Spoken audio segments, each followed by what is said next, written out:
Anything we need to take up before we bring jurors?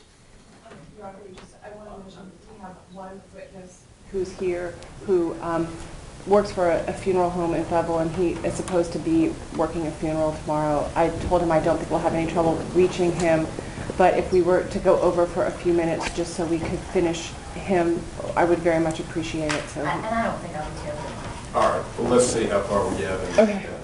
I don't want to keep the jurors much past 5, but we can do what we can. Let's go ahead and bring it.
Mr. We're going to walk you through the sets of reports, taking your attention first to the 12/30/1991 report, which was called in by Quentin Bullock. And in that report, that case was not substantiated on the very first set. Correct. Which means they did not find sufficient evidence of improper care at that time. That's correct. And there's a notation, if I can draw your attention to B2811 at the bottom, that even though they didn't substantiate the case, where the social worker makes the note, case active for 2 months, no protective services issue, brother-in-law concerned because his wife, which I'm sure you figured out is the twin sister of the defendant's mother, is that correct? Because his wife cares for Antoinette or Antoinette's child, though wife agrees behind his back. Do you see that notation there? Yes, I do. And so there's some concern, it sounds like, that maybe Antoinette's sister may not be forthcoming with CPS, is a way you could read that. Could, Okay. yeah. And that, so at that point, the social worker may not have had enough information. Right. And at this point, to be clear, Travion is not born. Correct. And the relatives, at that point, from your reading and glancing, were willing to do what they could to help Miss Smith out. Seem to be trying, yes. Right. And then the second report, as we've been talking about them chronologically, is July 24th of 1994. And that's the one where there were some cigarette burns on Aaron and a concern about a black eye.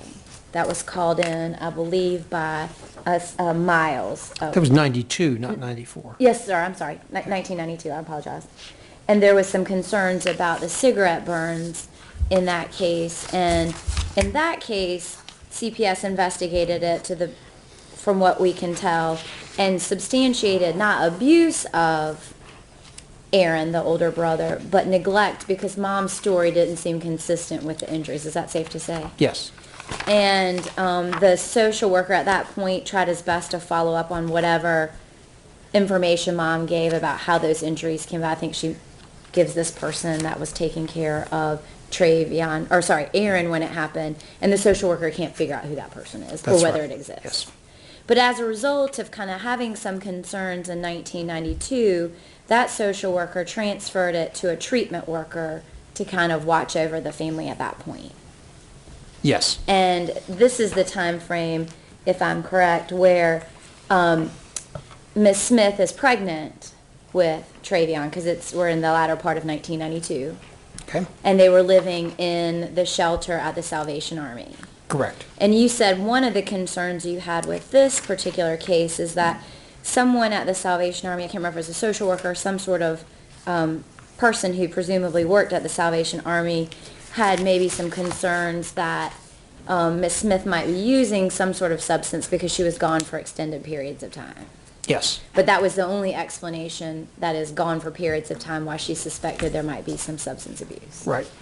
And there was some notes that the social worker made, and at no point did the social worker express any concerns about substance abuse in that report. Now we're talking 92 crossing into 93. That's correct. And you said that there was no mention of Travion being born at that point, but she does mention, or the social worker does mention in there, that she was pregnant with him. That's right. She does. He does. And we were talking about whether or not this second report, now 92 into 93, whether they had information about the previous case. And there is indication, maybe not at the very beginning, about the fact that the social worker who ultimately got this case does make notes of a previous unsubstantiated neglect report, right? That's correct. So, when we were talking about was information being passed along, at least from the first report to the second report, the second caseworker mentions that there had been an unsubstantiated report, which as a social worker obviously probably would raise some red flags. We've had this report, now we've got this second report. Correct? Yes. Mm-hmm. But at the time, again in 92, and we were talking about the family risk assessment factor worksheet, which you said seemed at the time to be somewhat unique to Wake County, or something maybe they were trying out to kind of document their things. On that particular document, specifically on B2825, mothers appears capable and competent to provide adequate care was the social worker's assessment at that point. Yes. And it says further down, level of care and supervision have been and are questionable, however the child's needs appear to be met. Yes. And the next line specifically says no known history of drug or alcohol misuse. Yes, which it does say that, which is somewhat contradictory to what was in the initial report, which I guess my point with all of this is that didn't appear to be explored or taken seriously. I don't know what. Well, you don't know if they drug tested her, do you? I mean, there's obviously no documentation of that. No, I don't. But that was the opinion of the staff from the Salvation Army. Again, because she was gone for periods of time. I don't know what the source of their opinion was. Well, that's what that you was said. part of it. Right. That was part of it, but there could have been other factors. But that's all that's in the record. And after that point, that is, after we've started from the July 1992 up until the early part of 1993, this is one of those times where mom seems to be making progress. She gets into housing, is that Yes. correct?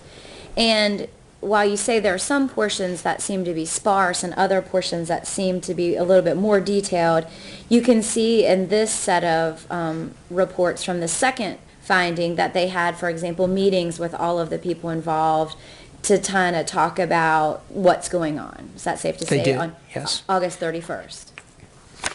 And during this time frame, CPS not only is writing letters and letting people know, but trying to assist in getting washing machines, for example. Correct. And trying to help Ms. Smith with being stable in the new apartment that she has. Yes.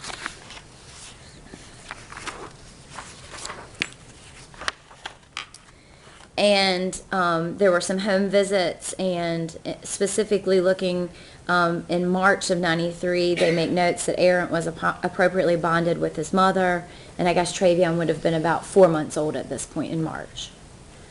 They referred her to the jobs program. That was one of the things they referred her to. Do you recall that? Yes, I do. Okay.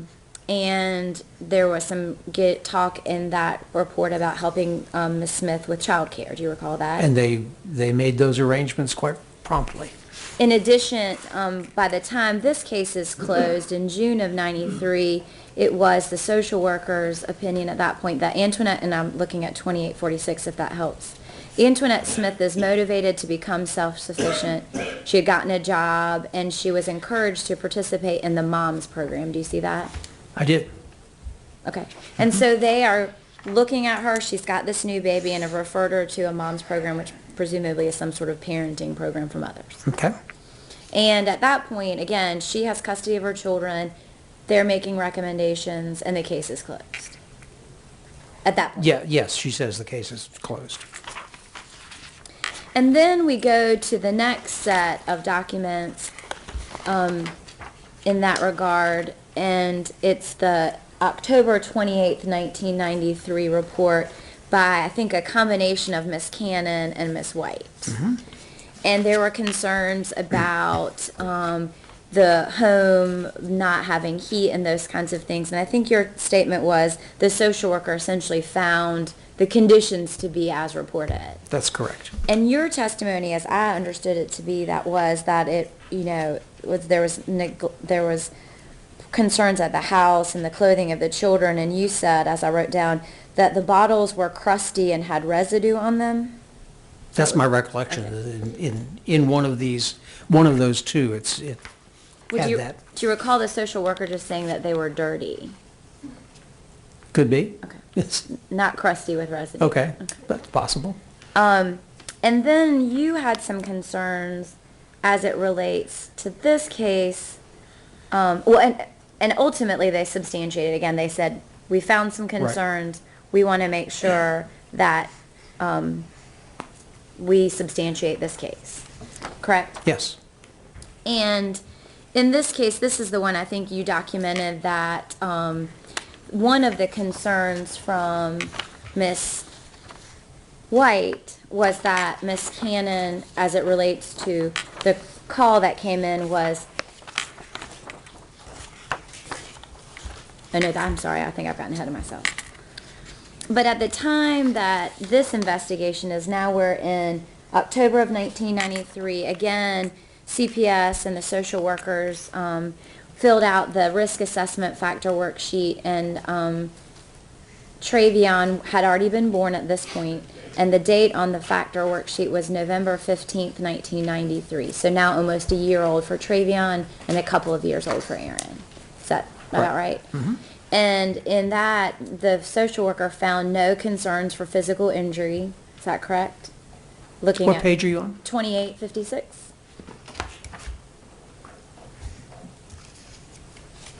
That's correct. And the next one, talking about neglect, was no injury. Child was occasionally left unsupervised in a potentially dangerous situation. I'm trying to read as best I can. It's a tough. Some evidence that caretaker is unwilling to meet. I don't know if that's men or something like that. But so there was some concern, at least for a supervision issue, but no injury in terms of neglect.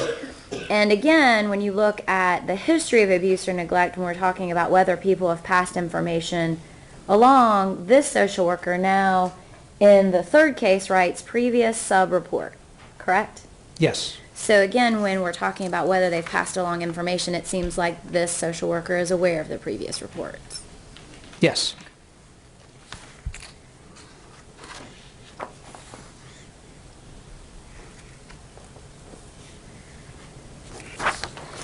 And this one was the one I believe you said you had concerns because the dictation of it was much later. Right. Than when the initial report is. That is, it was called in October of 93, but she doesn't type it up to 95 for any number of reasons, which you might have speculated about turnover and those kinds of things.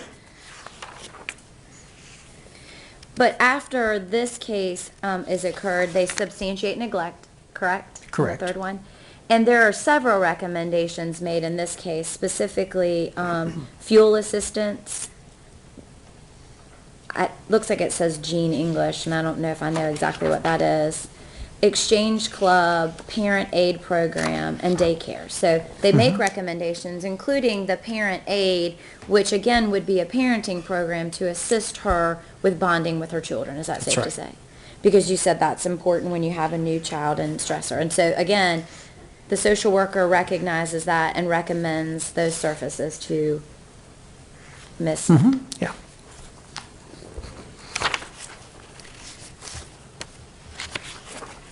And then we go to the last sort of combination of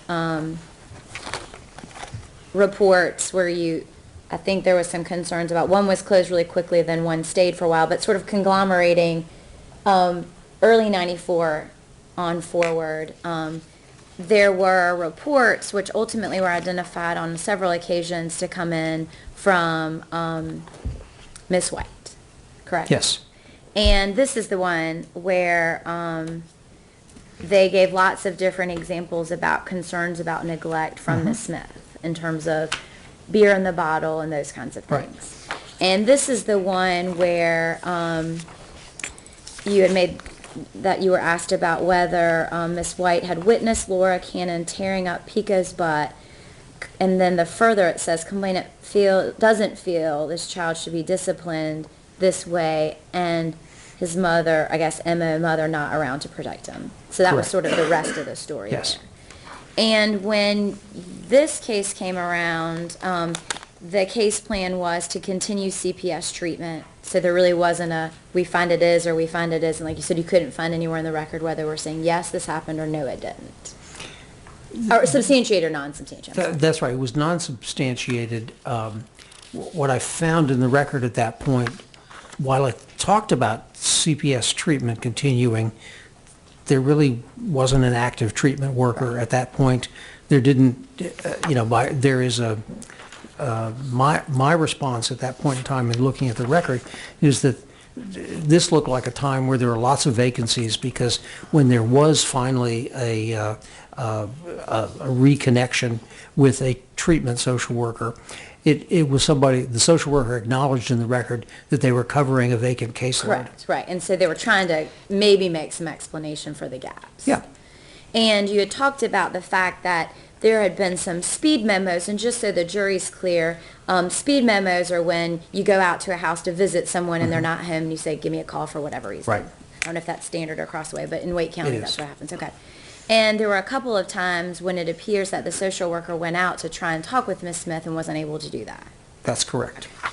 And so at some point during that transition from January, February, depending on the start date with the different reports, even into April, it's clear from the record that the children are not in the care of Miss Smith, although your thing is, or I think your statement was, it's not clear exactly how that happened or when that happened. Correct. And your concern in this report was that there was a home study for Aaron as it related to staying with Earldine Bailey, but there wasn't a home study with Miss Cannon. That's correct. But they did, in fact, have lots of communications between Miss Bailey and about Aaron and Miss Cannon / Mr. Clark, who now Dad has come back into the picture, at least according to these records, about certain aspects of the case. Daycare and AFDC, yeah. And the AFDC, when we were talking about who gets the money, it really was money to pay for daycare. Isn't that correct? Well, there are two kinds of daycare. They were talking about AFDC daycare. Right. So I suspect, as I read, there was talk of AFDC daycare. Yes. There was also talk of who might apply for AFDC public assistance check at that point.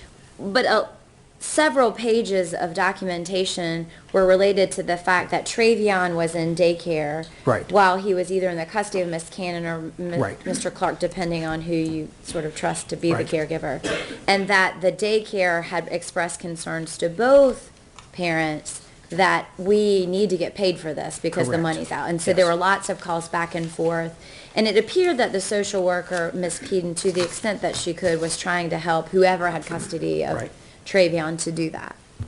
And in that, and in this last case, the family, again, while there's some dictation, which just so the jury's clear, are notes that the social worker makes kind of about what I did on a day to keep it, like you said, if it didn't happen, if it's not in writing, it didn't happen. Right.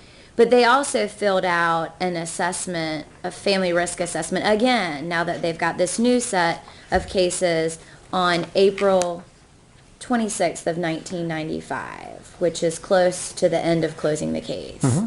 And if I can turn your attention to 2896, The social worker at that time found no concerns for physical abuse, sexual abuse, or emotional damage at that point for either child. I think it says NA, if I can draw your attention to that.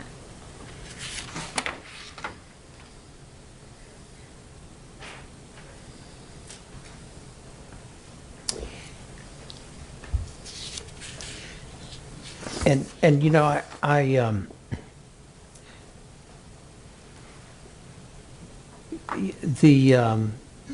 this is one where my response to it after reading the dictation was, it was not clear, it was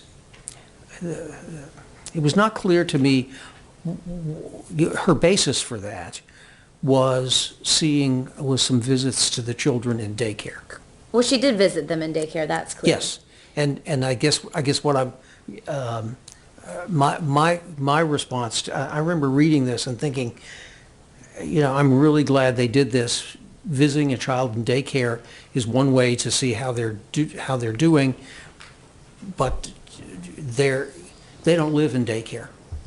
Their caregivers aren't in daycare. So yes, it is in there.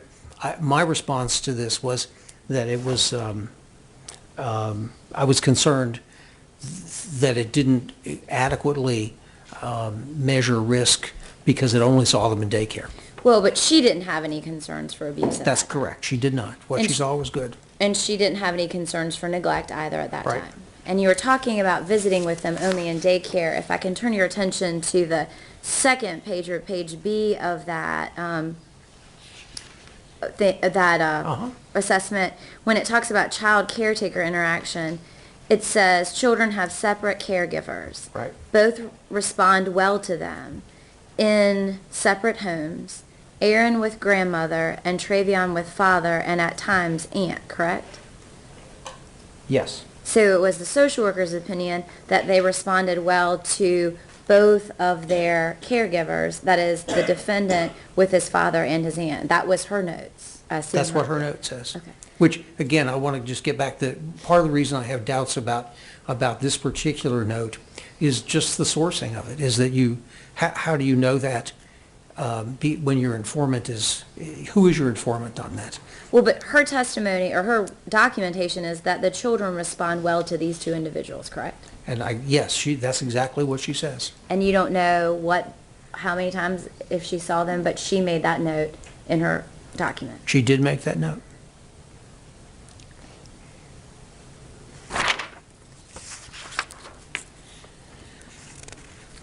And so that's now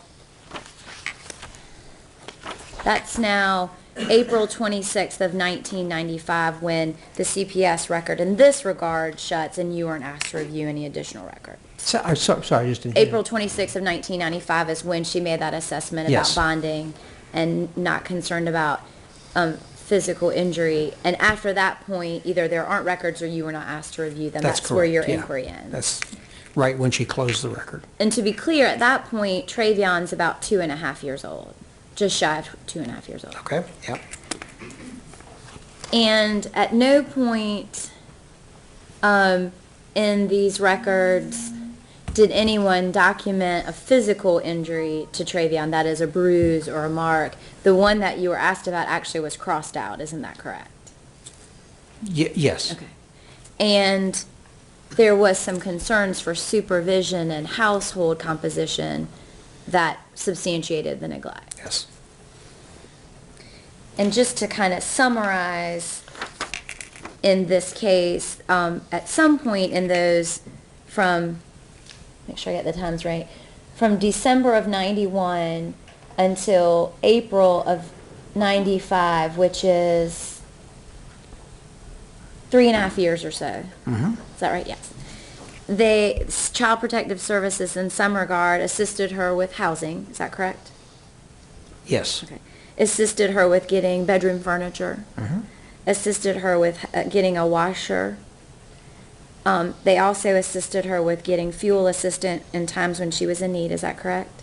Yes.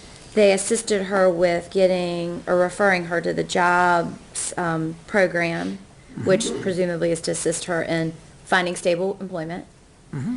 They assisted her in recommending either the mom's program or the parent aid, which would be parenting programs, is that safe to say, in your recollection? That they provided daycare for both of her children for a period of time. Correct. And I think we already talked about the parenting aid. So those were some of the things that were provided, or at least suggested, and referrals were made. Yeah, I think that's a fair assessment. You get a long list. Some of them they provided, some of them they suggested. Right. But at least there was a documentation in the report that these were referrals, and even I think one of them you said they made sure to help her fill out the referral. That's correct. And to be clear about your opinions in this case as it relates to your findings about the missed possibilities, your opinion is, in the very end, in summary, Wake County DSS provided some important concrete services in the second CPS investigation and follow-up.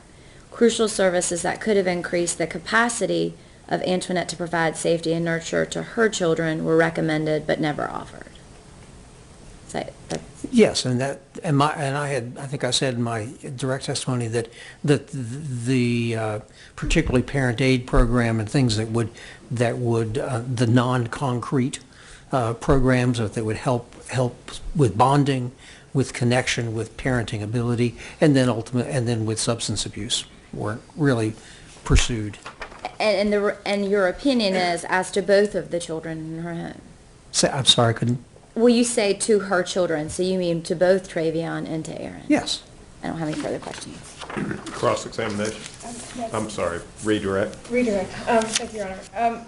Mr. Bierman, just a few things. When you were first starting on your cross-examination, there was a little bit of confusion about whether or not Claudia White sort of had, can't remember the exact word that was used, but backed out of her assertion that she was concerned about Laura Cannon tearing up Pico's butt. Right. And I think that was clarified at the end, that that what you were trying to explain was your memory of the rest of that paragraph, that the complainant didn't feel that the child should be disciplined this way with his mother not around to protect him. Right. And that was the lack of clarity there, is that That's you right. were trying to give your paraphrased recollection of that other part of her concern. Yes. Turning to, if you can turn to page 2815, B2815.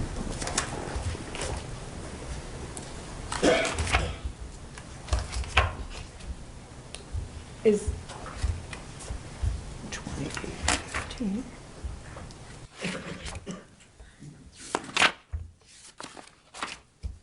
Okay. that the page in that second full paragraph where the initial investigation about the report of burns to Aaron, is this where the social worker is speaking to the employee from the Salvation Army? Yes. And you had a little bit of a conversation with Miss Shakita about what that opinion of the employee at the Salvation Army was based on, that Tony, Miss Antoinette Smith, might have been using drugs during her pregnancy with Travion. Yes. And that you and Miss Shakita discussed her being gone for long periods of time. Is there some sort of symbol there at the bottom of that paragraph? Yes, there is. There's an arrow, and the arrow goes under the continued in back. And is this one of those pages where we don't have the back? That's correct. So if there was more information about why the Salvation Army worker had those suspicions, they're not memorialized because that page is missing. That's correct. And if we can just turn now briefly to page 2854.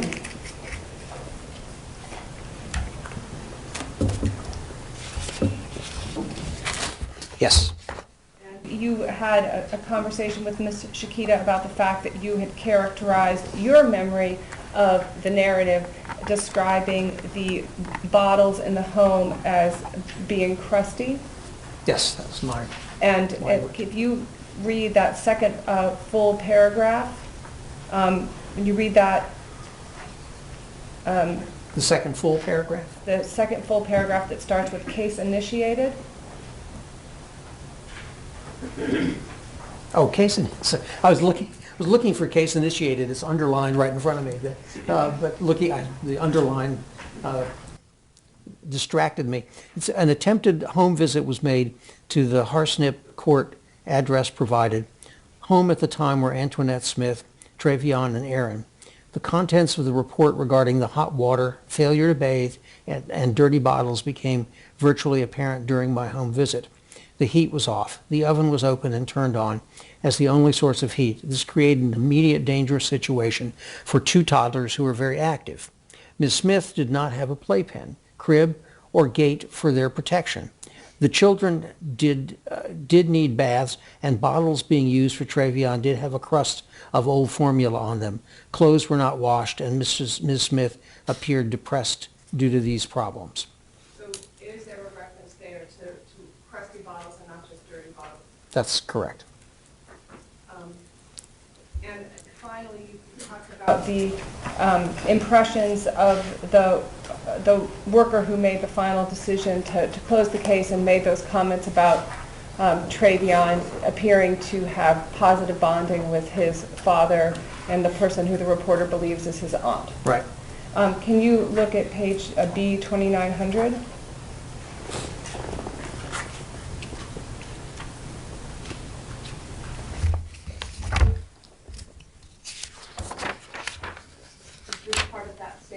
Yes. Family risk assessment? It is. And is there a note at the bottom in presumably the handwriting of the social worker? Yes. And what does that note say? The case was assigned to the worker in March 1995 to complete. Worker not entirely familiar with the family. Case name is under Antoinette Smith, who lives in Durham, or lives, I'm not sure what that last word is. But the worker definitely wanted a note in there that she was, or he was not completely or entirely familiar with the Yes. family.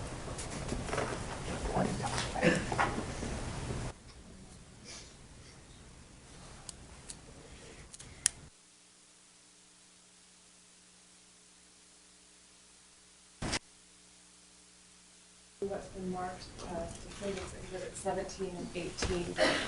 Can you look at those and identify them if you recognize them? Yes, these are the DSS records that I reviewed. And that's defendant's exhibit 18? Yes. And then this 17 is the report that I wrote and the documents that it was based on.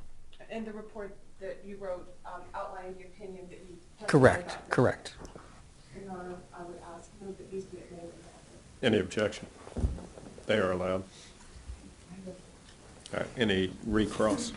Yes. All right, thank you, sir. You may step down.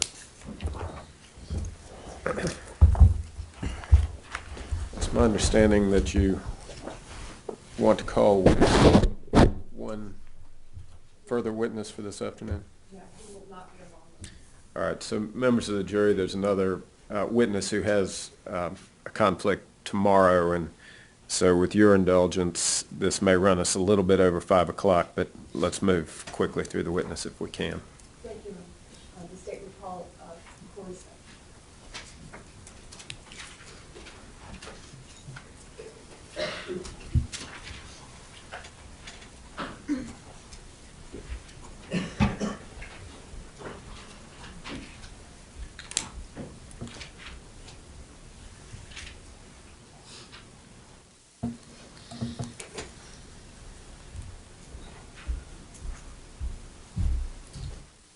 Place your left hand on the Bible, raise your right. Do you solemnly swear to testimony you give the truth, the whole truth, and nothing but the truth, so help you God? I do. Thank you, sir.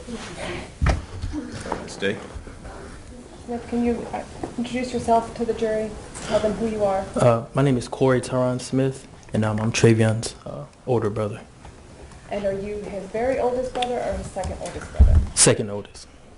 And so Darius is older than you, and then after you are Aaron and Travion. Yes, ma'am. And who raised you? My grandparents, Louise and Edward Smith, in Franklinton, North Carolina. And did you graduate from high school in Franklinton? Yes, ma'am. And what did you do after you graduated from high school? I attended North Carolina Central University for 3 years, and then upon leaving there, I entered into the Army National Guard, and I currently graduated from Fayetteville Technical Community College with an associate degree in applied science. And did you get a specific type of degree? Yes, funeral service education. And do you do that type of work now? Yes, ma'am, I do. And where do you work? Wiseman Mortuary Incorporated in Fayetteville, North Carolina. And is that where you need to be tomorrow? Yes, ma'am. Well, so let me just ask you a few questions about sort of your mom, and then I'm going to ask you some, and growing up, and sort of that, and then some questions about your brother. Okay. So your grandparents raised you.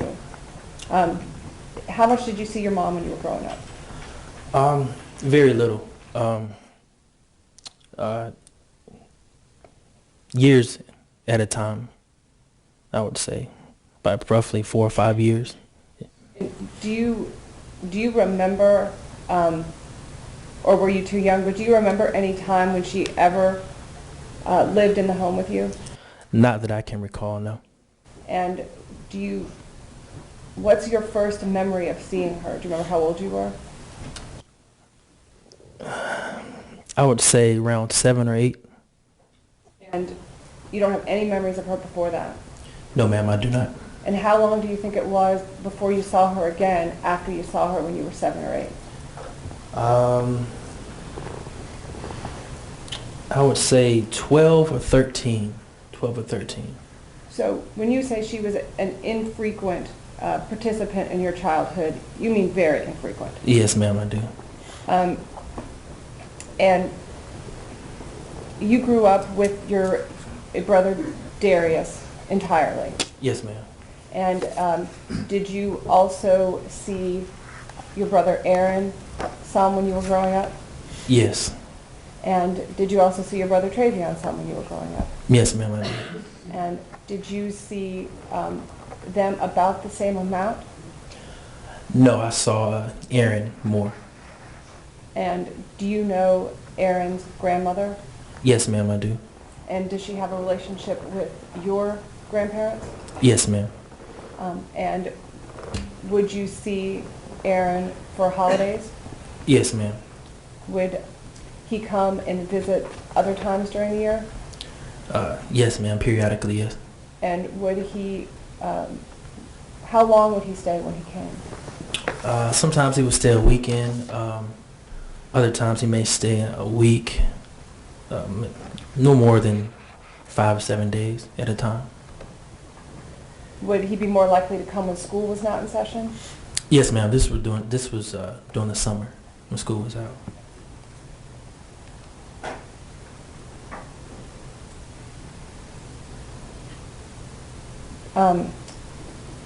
You say that you saw more of Aaron than you did of Travion. Did you see Aaron pretty consistently through all those years?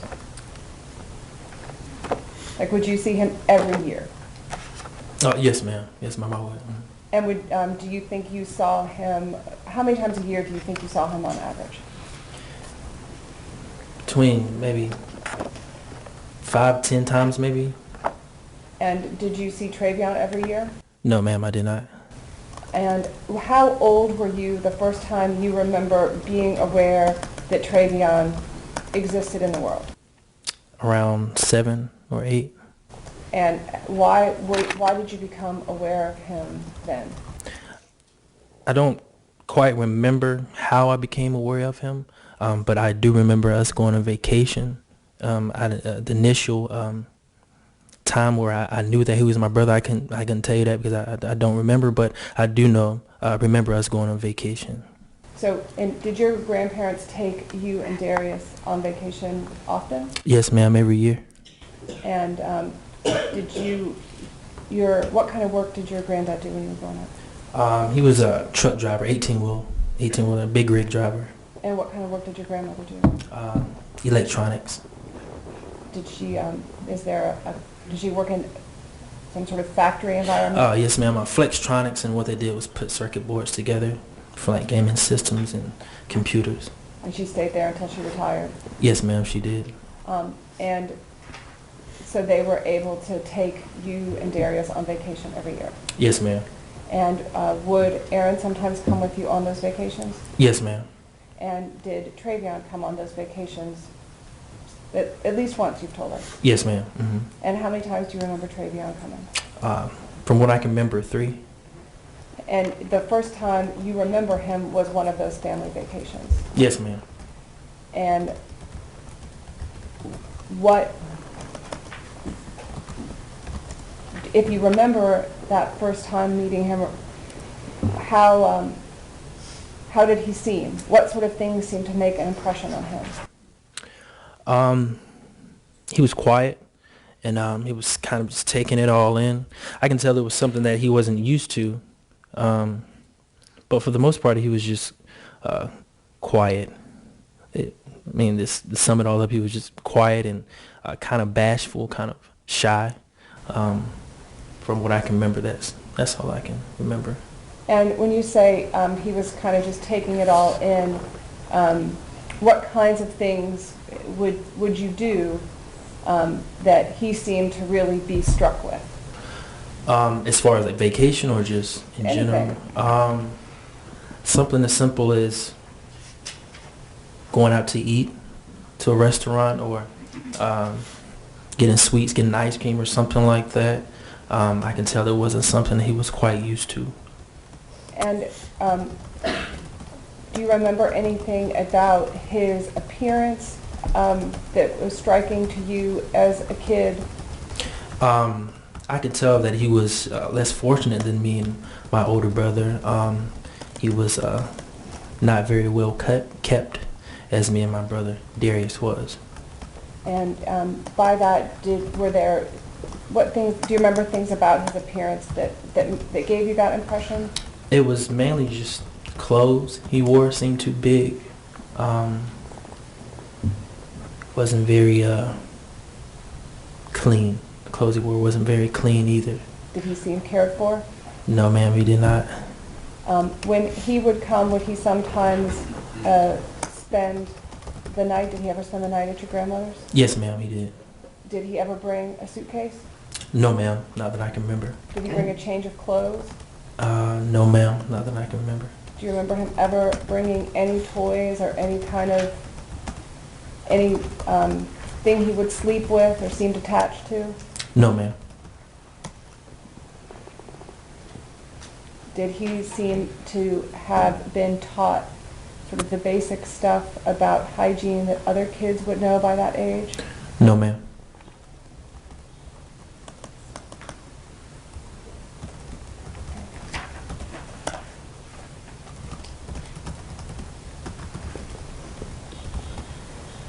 How did Travion act that you can remember when he was around you and his other older brothers? Joyful, playful, like any other kid would be. Always wanting to play. I didn't sense any sign of envy or jealousy or any displaced aggression or anything. It's just a joyful kid. Just wanted to play all the time, and that was it. Even though you've said that it was pretty clear that you and Darius had, I think you said, a more fortunate life than he was, you never got any sense that he was jealous of that? No, ma'am, not at all. Or angry about that? Not at all. And was he interested in what his big brothers were doing? Yes, ma'am, very interested. And how could you tell he was interested in all of you? Just by him wanting to be around us, up under us, all day, every day, copying everything we did, you know. What kinds of stuff will he copy? Just the way we would wear our shirt or wear our jeans or lace up our shoes. Anything that we did, he wanted to mimic, shadow us in a sense. And you mentioned that he would never come with anything when his father would drop him off. Would he leave with things? Yes, ma'am. Who was it that you remember telling you about the fact? Well, first of all, what would he leave with? Clothes, toys, anything, food, anything, but mostly clothes and toys. And would you give him clothes that you were still wearing, or would you give him clothes that you and Darius had outgrown? Both. I would give him clothes that I was currently wearing and clothes that I couldn't fit anymore. And was there somebody in your family that encouraged you to be generous about that? Yes, my grandmother, Louise.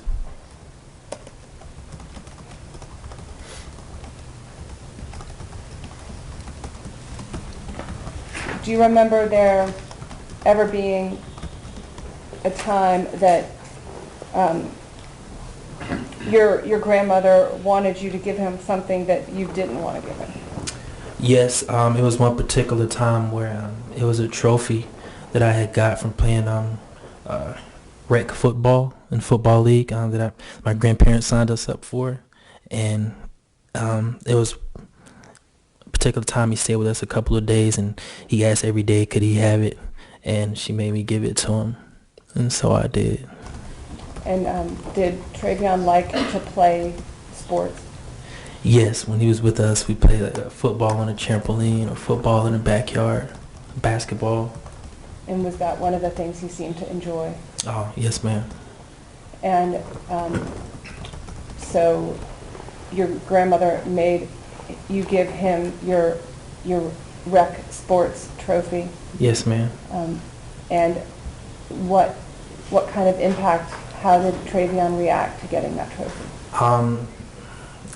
He was overjoyed.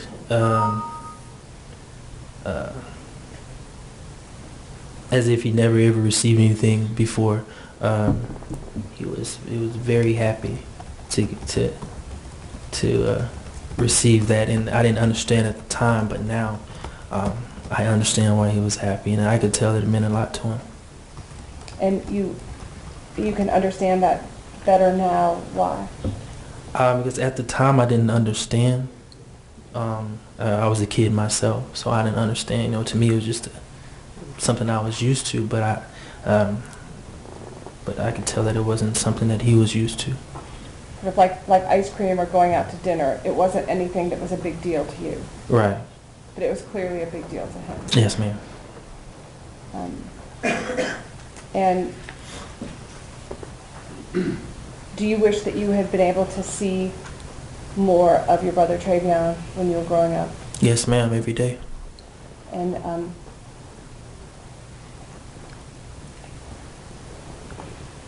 do you know why your grandparents raised you and Darius? From what I've been told, just I don't want to sound cruel about it, but I guess our mother didn't want us. That's what I've been told. I don't know any other way to put it than to put it like that. But from what I've been told, and she left us on several occasions, and to the point where my grandparents had enough, in a sense, and so they took us in. And did your grandparents, how did they sort of feel like they had more capacity to take in Aaron and Travion when they were born? No, ma'am. Would it be fair to say that they had sort of had enough with their daughter at that point? Yes, ma'am. And do you love your brother Travion? Dearly. And do you want to be able to have a relationship with him and moving forward in your life? Yes, ma'am, I would. Cross-examination. Mr. Smith, good afternoon. Yeah. So you graduated from high school, Yes, ma'am. Yes, sir. went to college, Yes, sir. and then you joined the military as well. Yes, sir. Why did you join the military? At that point in my life, I didn't see any other route to go. At that time, I had a daughter that I had to take care of, and that was my best route. I had a plan to go. I wasn't going to go after active duty because I wanted to go back and come back to mortuary school, and then they would pay for me to go to school. So that was my main two reasons for going into the military. So you made a choice to join the military to kind of further your life. Yes, yes, sir. And then you in fact graduated from school, from college, and you have a job now. Apprenticeship, well, job apprenticeship. And sir, you said Travion would go up and visit you in Franklinton. Yes, sir. How would he get up there? Sometimes my aunt would bring him down. My aunt Binky, which is my mother, older sister, and sometimes his dad would bring him to my grandmother's house. So your grandmother and grandfather are Travion's grandmother and grandfather as well. Is that right? Yes, yes, sir. On my mother's side, it was my mother's parents. Okay. When was the last time you talked with Travion? 2012. 2012. I believe 2012, 2013. I don't quite remember the year, but it was around 2012, 2013. Okay. And you described your relationship with him, that it was a loving relationship, that you love him dearly. Prior to 2012, did you give him some advice on kind of who the people he need to hang out with and how he need to stay out of trouble? Every time I saw him, Okay. So you when I had the chance. So you reached out to him and tried to help him? With advice, yes. Okay. And, sir, would you have helped Travion in any way that you could to help him avoid getting charged with murder? I would. Okay. If he had come to you and said, hey, can I sleep on your couch or something like that, would you have let him do that? If I had a place to stay, yeah. You would have helped your brother. Yes, sir. Did Travion ever reach out to you as his brother and ask you for any help? Not to my knowledge, no. And have you talked to him since he's been locked up?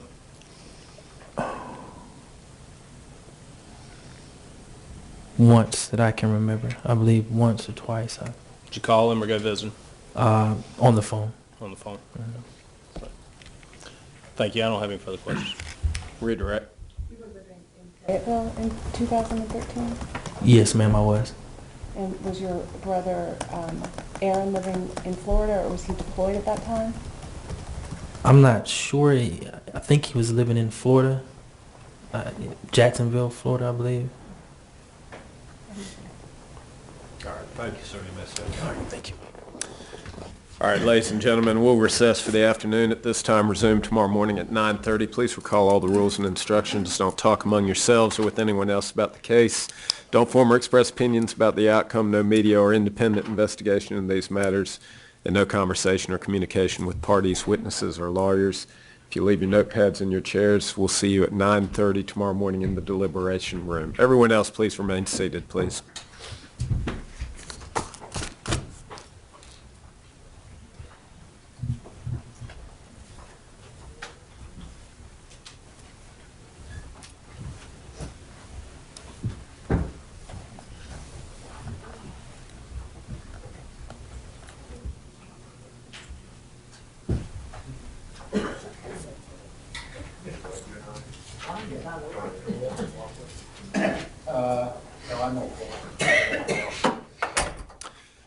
All right, outside the presence of the jury, are there any matters that need to be brought to my attention before we recess? Just a little bit of a preview with scheduling. I don't know how long it will take us to finish tomorrow. I just want to say that if we do get to the point that we do finish tomorrow, we are going to need some time to prepare for a charge conference, given the nature of the fact that we have to prepare mitigating circumstances, and we've been looking on the other parts about it. So that is something that does take some time to do. Do you have anything? I mean, of course we'll need to have that. I was just not. Well, so there's some possibility that you will finish your evidence tomorrow?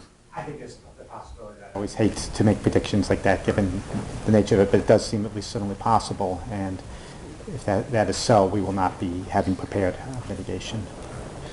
Well, and we've also committed to, I know the one juror has an issue Friday afternoon, so we've committed to recess no later than 1 o'clock on Friday. So we'll, let's see how far we get tomorrow, and we'll make the best decision we can as far as having opportunity for a charge conference, giving you an opportunity to prepare proposed instructions on mitigating circumstances, and all of that. We'll see how far. We'll just have to see how far we are and assess the schedule as we go forward. All right. Anything else? Very well. Thank you. All right. We'll be in recess until 9:30 tomorrow morning.